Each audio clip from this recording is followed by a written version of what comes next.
বন্ধুরা, আমের সিজন কিন্তু এখন শেষ, তাই বিদায়বেলায় আমি হাফ বাটি গোবিন্দভোগ চালকে ভিজিয়ে তাকে পেস্ট বানিয়ে নিলাম। এবার 1 লিটার দুধকে ফুটিয়ে আমি হাফ লিটার করে ফেলব। এবার এর মধ্যে চালের পেস্টটা দিয়ে ভালো করে ফুটিয়ে নরম একটা ক্ষীর বানিয়ে ফেললাম।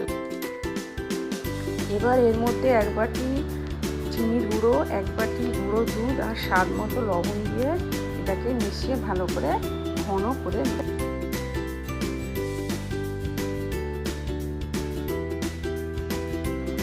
এবার আমি পাকা আমের পেস্ট বানিয়ে ফেললাম।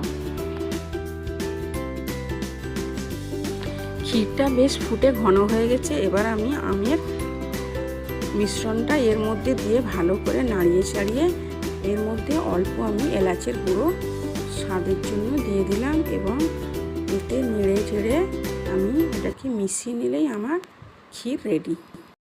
এটা এবার ঠান্ডা হয়ে গেলে আমি একটা প্লেটের মধ্যে ঢেলে একটু ড্রাই ফ্রুট দিয়ে সাজিয়ে পরিবেশন করলাম। প্লিজ বন্ধুরা, আপনারা কমেন্ট করে জানান আমার রেসিপিটা কেমন লাগলো।